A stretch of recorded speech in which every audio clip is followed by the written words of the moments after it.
How we doing, everybody? We're here to talk about some comics. Woo! But first, I wanted to show you my newest member of my collection for my Hot Toys. This just came in. The Luke Skywalker via The Mandalorian. So it looks great. He comes with the hood and the cloak and everything like that. Also comes with a lightsaber for the thing here, and he's got a whole bunch of other accessories, different hands and stuff like that. But the face looks pretty good. So yeah, and it lights up. I don't know if I can do it without looking at it, but because finding the switch through the here we go. Here we go. Pretty cool. Of course, putting those batteries in there is a serious pain in the batookie. So, and of course now my camera is all over the place. Okay, so let's start. We're going to start with Marvel. We're going to go to DC. Then we're going to go to Mark Millar, which is Image. And then we're going to go to stuff from Kickstarter. All right. So let's start with Daredevil, number 12. I think there's only 14 that are in here. And, of course, the cops are coming to get me. I hate when that happens. So this is going to the end of the Zdarsky run. Okay. Hopefully the cops are disappearing. Crazy. All right. So Daredevil here has poked out his own eye in order to prove his loyalty to a group to get them to release everyone, which they did, and then he proceeded to kill them.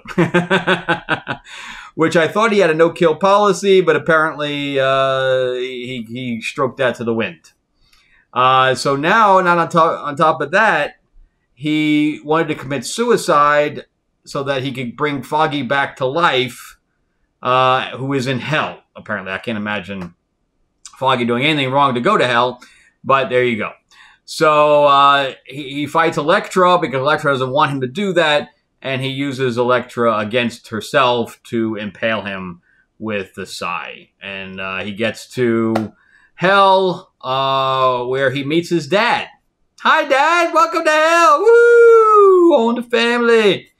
And then, you know, God bestows him with a white costume or something to that effect. So kind of off the rails for Daredevil, but okay. I'll get the next couple of issues, but it's been kind of strange. We went from, you know, the street level to hell. Then we have Red Goblin. So Red Goblin is, of course, not Normie Osborn, who is Norman Osborn's grandkid. Okay, he has a piece of the symbiote. I don't know if it's Carnage's symbiote or whatever, because I don't really collect most of this. And he is so the symbiote's name is Rascal. Okay, so which is kind of fun. You know, it's fun. And I've been having fun with this. It's already on issue 5 already, so we're getting there. But this whole thing goes into this Carnage Reigns thing, and I'm not collecting any other Spider-Man, so I'm completely lost. But I guess this whole thing, so you notice that the symbiote looks like Iron Man. So I guess the Iron Man, the guy who has the Sentinels, whatever else, merged the Iron Man tech with them, so now the Sentinels look like Iron Man? I don't know, it's weird. So anyway, so supposedly Cletus Cassidy, who is Carnage, is mentally controlling people now. I'm lost through the whole thing. I really wish they would have gone back to the other storyline, but this is the storyline we're stuck with right now because of this thing going on. I hate when they do these things where they hijack the books to tell a story that goes throughout other books. But yeah, so I'm kind of lost for the whole thing, but it was neat when he met Spider-Man and his suit kind of looked like Spider-Man. And but it's cool that he's trying to emulate. And of course, I think that Rascal has some connection to Cletus Cassidy because he's like, oh, the bad man. So, yeah, it was interesting. I like the character and I like Normie, and I'm waiting to see where this goes. So I recommend this book, actually. It's pretty good. Okay, so then we have Dark Knights of Steel. If you guys haven't read this, I was really into this. It was very different because we almost had Game of Thrones with the Justice League. And I liked all of it going on. So they still had powers and stuff like that. And you had the Kingdom of Storms, which was Black Lightning. And they were basically killing each other off, or so they thought. But then there was an actual other plot going on. And then Hippolyta gets killed. And you realize that the person killing it was actually a white Martian. And then Alfred reveals himself as Martian Manhunter. So he's a green alien, green's Martian. So once you brought the aliens in, I mean, I know that Kal-El was an alien and mostly the House of El is all aliens. But once you brought in the Martian side of things, it lost me. So they have some good connections. Like Batman has powers in this. And he's actually also a son of El, but didn't know it. And so he and Superman have a nice interaction, and then they go to build a Phantom Zone thing to try to get rid of the white aliens. The white aliens are creating spears of kryptonite, and there's a little battle going on. And then Amanda Waller, who doesn't like anything that's going on, reveals herself as being a traitor. So if anybody's going to reveal herself being a traitor, it's going to be her. So I liked it. It's kind of lost me now. As you can see, it's almost over anyway. I think it has, it's 11 of 12. So, there's only one more issue left. So I'm going to stick with it. But I liked it better before. It had a really good slow burn. There was some assassinations taking place, and now it's just kind of gone off the rails a little bit. So the art's very good. Constantine's in it. Harley Quinn's in it, of course, as a jester. It's got some good dialogue in it. Not a huge Tom Taylor fan, but I liked his deceased stuff. But this is okay. It's better getting worse kind of thing. All right. Then we're on to Batman. Okay. I don't even know why I'm still collecting this. I really don't. This and Catwoman, I don't know why I'm still paying money for these things. So anyway, but now we're going to have a Batman-Catwoman crossover. I'll stick it out for that to see how bad it is, and then probably kill them both. But Chip Zdarsky has gone, this is the same guy who's writing Daredevil, has gone off a cliff again.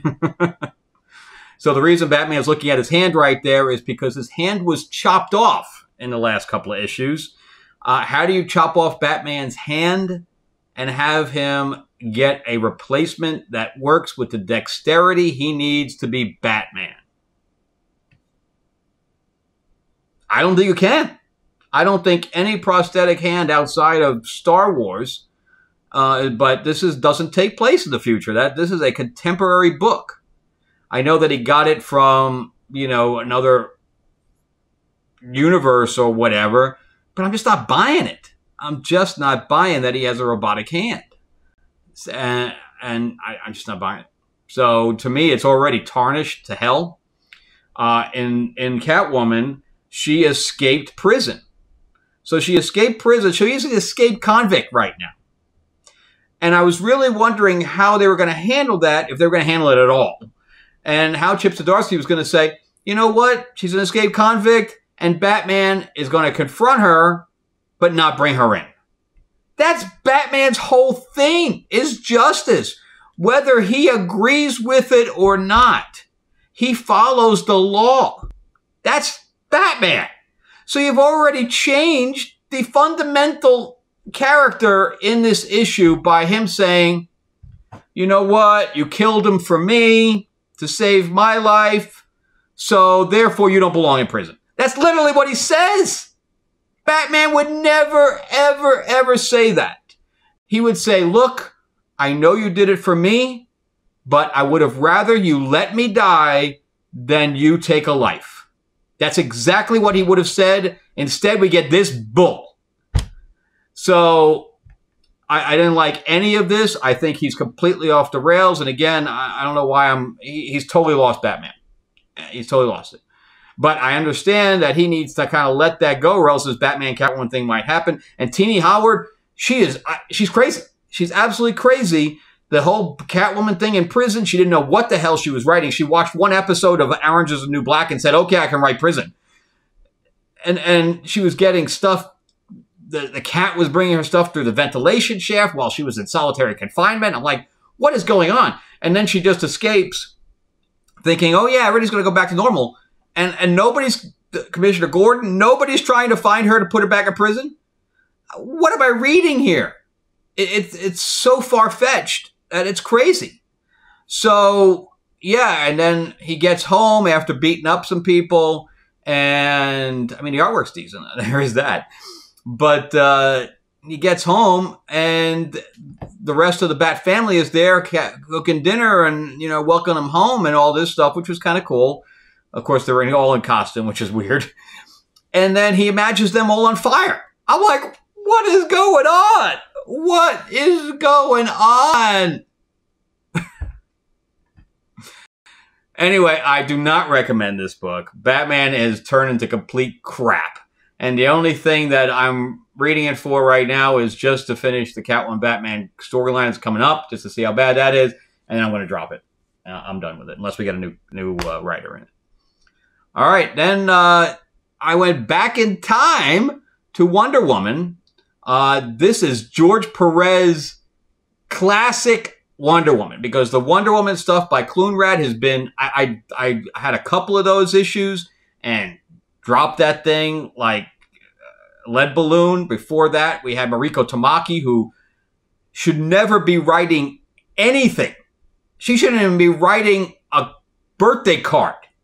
She is the most awful writer I've ever read in my entire life. In fact, I told my comic shop if I ever bought anything by Mariko Tamaki again, they had every permission to slap me as hard as they can across the face. So I have not collected Wonder Woman in a very, very, very long time. And she is one of my favorite characters, and I just don't touch her books. And now we have Tom King coming into it. I'm going to get the first issue, see how bad that is, and then probably drop that thing too. But anyway, this is George Perez, Steve Trevor on the cover. This stuff is gorgeous all the way through. I mean, Perez is, you know, a genius. Of course, I go to a page that has an ad on it. But this was 30 cents. So this is, and I'm going the wrong way, this is 30 cents. So this is a very old book, you know. So the way he draws hair and all this stuff, the action. Let me try to find something with actual Wonder Woman in it. And yeah, so, you know, it's classic Wonder Woman. And it's good stuff. So this is it's about her and Steve for the most part, and then there's a friend of hers that ends up getting a some kind of a statuette of a female, kind of a Gorgon looking thing, and it's a plant, and it actually is alive, and it breaks out and it grows to full form, and then it starts sucking, you know, the health out of her friend, and it makes her old. And that's where we kind of end, was with Diana facing off against this creature. So good stuff. I missed this old Wonder Woman. So, but I have to go. Oh, it's like 75 cents. So I have to go back to the 80s to find anything with Wonder Woman. After Rucka left that title, there was just nothing there.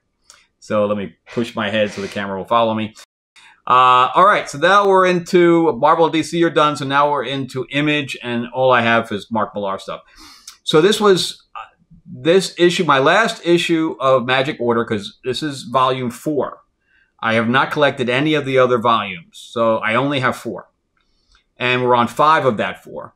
So I'm starting to finally get into it and get the characters down and stuff like that. Cordelia fights her brother. Her brother just ripped somebody apart after he asked for help because Madame Albany or whatever is trying to take over the Order, or she is taking over the Order, and they need help.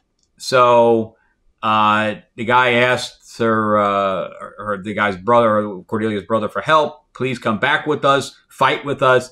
And he says, yeah, but get this guy a bucket. He's like, what are you, a bucket? And he has all these magical hooks tear him apart. So there's nothing left of him besides, a torso, I think. So, and then Cordelia comes out and he starts mocking her. Hey, look what happened to your buddy. You could have, I saw a beautiful relationship between you, but not no more. So he's trying to bait her. And she's staying pretty stoic. And she's like, I'm going to ask you again. Will you come and help us? Come back with us. Let's take over the magic order together as brother and sister, blah, blah, blah. And he's having none of it. So she's like, all right.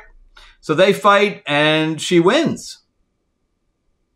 I didn't see that coming. So, in fact, because they really built him up to be a badass, especially in the last issue, because they took the entire issue to see what kind of a badass he was.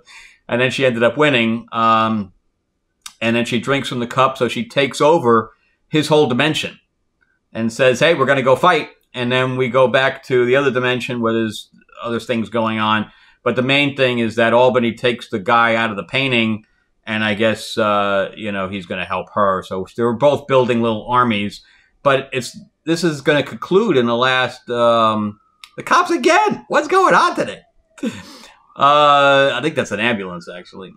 So maybe it's a whole armada. I don't know. But so anyways, this is going to wrap up in the next issue and then continue on in volume 5, I guess. I don't know. So we'll see what happens. All right, but I enjoy this thing. That's actually pretty good. All right, and then I got this because everybody said how great this was. So I got it, and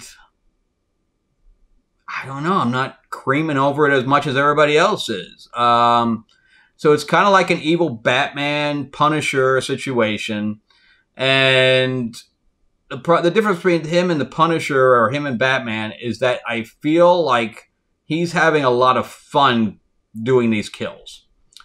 I don't think that the Punisher ever really enjoyed it.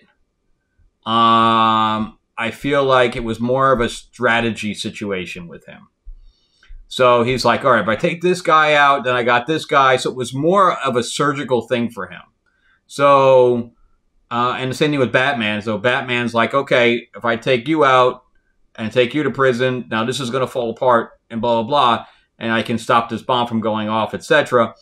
So again, it was those two guys are very strategic and more of a scalpel, where this guy is scorched earth, and he has, as you can see even from the cover, he's having a lot of fun sitting on top of bodies. So let me show you like a page of what, like even the last page. Yeah. So, I mean, he's looking very proud of himself. So I don't like the character. That's my problem. I don't like the character. So I got issue 1. Look at this. All right. So I thought that I was getting this off the shelf, but this is, I don't know if you can see that down there. It says the 3rd printing. So this thing's been printed, sold out, printed, sold out, printed, sold out twice. On to the 3rd one. So good for them. But I won't be continuing that one. I don't like the character. And I know I'm in a really small minority for that. I know a lot of people love it. So anyway, now we're on to the Kickstarter stuff. So I got this book called Scorpio. And it's like 6 issues here, or 5 issues. So it's pretty thick. And that's one thing about Kickstarter books, is that you really don't get much of a story. You pay a ton of money and you don't really get much of a story. That's why I don't do that with mine. I make sure that I do a heavy page count for mine. So it's about a tech engineer, a tech giant mogul Asian guy, and he's cheating on his girlfriend. So apparently you don't like him because of that. I felt that was not needed. But anyway, I guess that was the writer's way of saying, okay, this guy is not perfect, but he is cheating on his girlfriend or fiance or whatever she is. And meanwhile, he has a special sword weapon. It's like a hilt, so it's kind of like a lightsaber, but it does smoke. So it's like a smoke saber, I guess.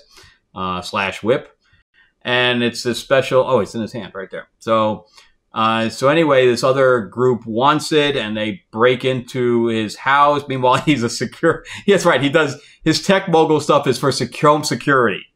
So he's creating this whole AI system for tech security, and then people break into his house, which I thought was funny as shit. So, and it's meant to be that way because his brother and sister live with him, and his brother's kind of a stoner gamer, etc. And he calls the cops, and he's like, "No, don't call the cops." So they call the cops, and he's like, "Please don't tell the cops that we had a break-in." And his brother's like, "We had a break-in." So of course it's all across social media and the news that his security system doesn't work. But anyway, they have a pretty good fight scene. The sister kind of goes all kung fu on some of these guys. And then we discover that I think his lawyer or whatever else is really the baddie, and he turns into this creature. And his father was trying to train him when he was younger. And he kind of swore off the whole thing. And then there's this other order that's, also trying to get there. I guess they're champion or whatever. So anyway, that's it's decent for a Kickstarter book. It's decent. The artwork's okay, and the story is intriguing. There's a lot, as you can tell from the cover, there's a lot of characters. I think that's the only downfall in it, is that there's so many characters. It was hard to keep track of everything, especially in a 5-issue book here. So, and then we'll move into the last two that I have, which are the same, issue 1 and issue 2. Painkiller Jane, that also was a TV show back in the day. But it's by Jimmy Palmiotti, and it's also signed by Jimmy Palmiotti. And I got this because I recognize the character. I like Jimmy Palmiotti. He's a great guy. I've had numerous conversations with the guy at conventions. I know he likes Westerns. We were, he was not at his table. We were outside chatting, and because I do Westerns as well. So this book could have been good. So again, he could have gone all out on this thing, and he didn't. There's just a ton of dialogue. There's a ton of reading through this whole thing.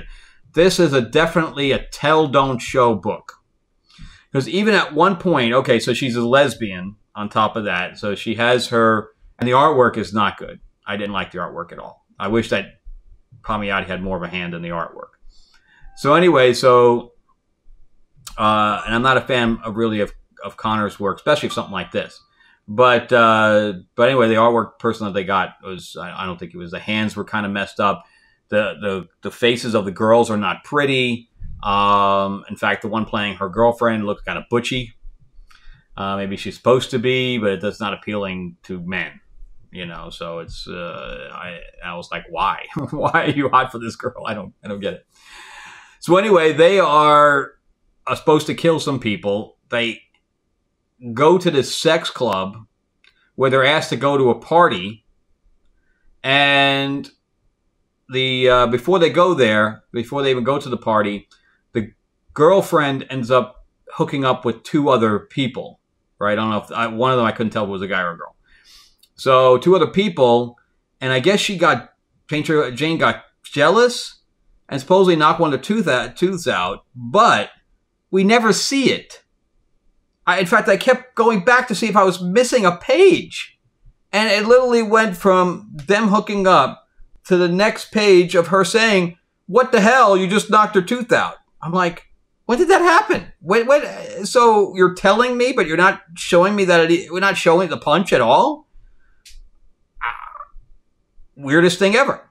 So then they go to this party, and they go, oh, let's go to the bathroom. So they go to the bathroom, and they take guns out, and they just happen to get invited to a party for some people that are on their list. Okay. And then, so there's a killer after them, and he keeps refusing to kill them. He's like, not yet, not yet, not yet. I'm like, why? I mean, is this the story just the plot says so? Because he had every opportunity. In fact, even the girl with him says, can we kill her now? Because I'm hungry. And he had every opportunity to kill them, but didn't.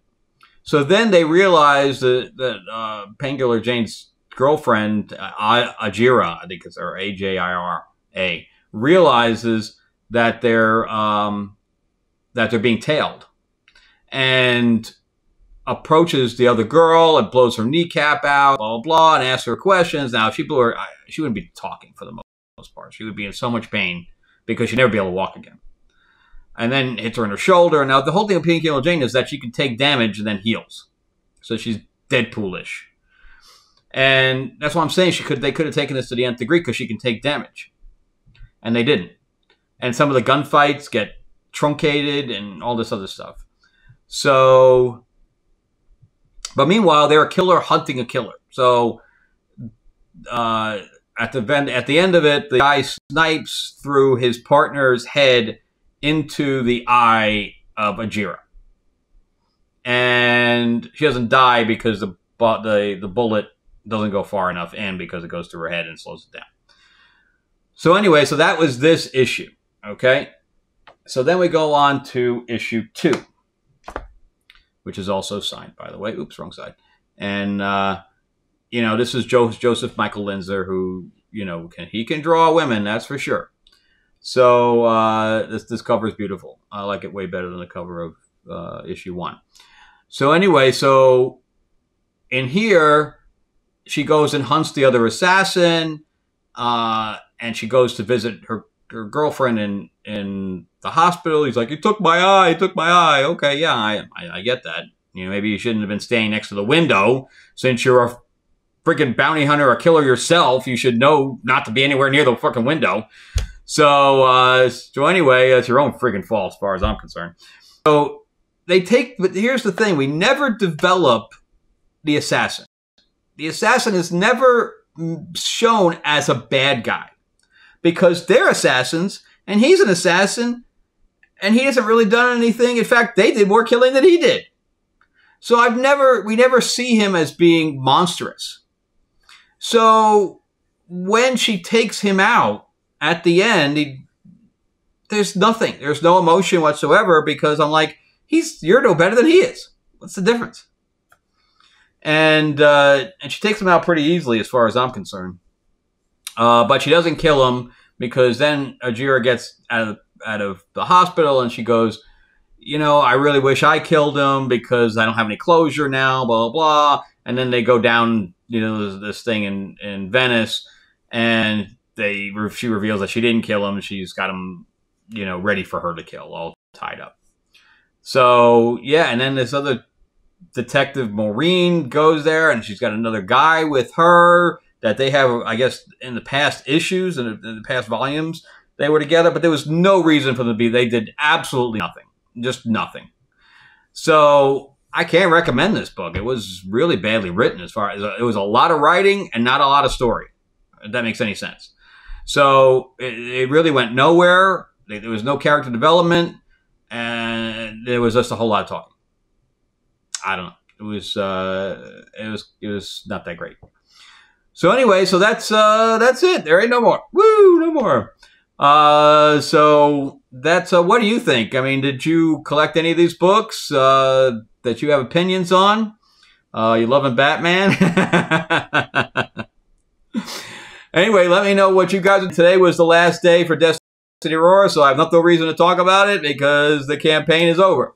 I might be launching on Indiegogo, but I don't know yet. And Lords of LA, so that would be the next thing on the block here is Lords of LA. So I got my loop behind me, I got Tales of Ravador behind me, and I got Destiny Aurora graphic novel behind me. If you do want any of these things, please let me know. Maybe you can just DM me in Facebook or whatever else, and we can do a separate deal outside of Kickstarter. Okay, all right. Thank you guys, and have a great night. And remember to like and subscribe and share so I can build this channel and maybe I can buy more comics so that because they're too expensive for me to buy on without monetizing anything. So so let me help me build this channel so we can do more videos. All right, talk to you soon, guys. All right, bye bye.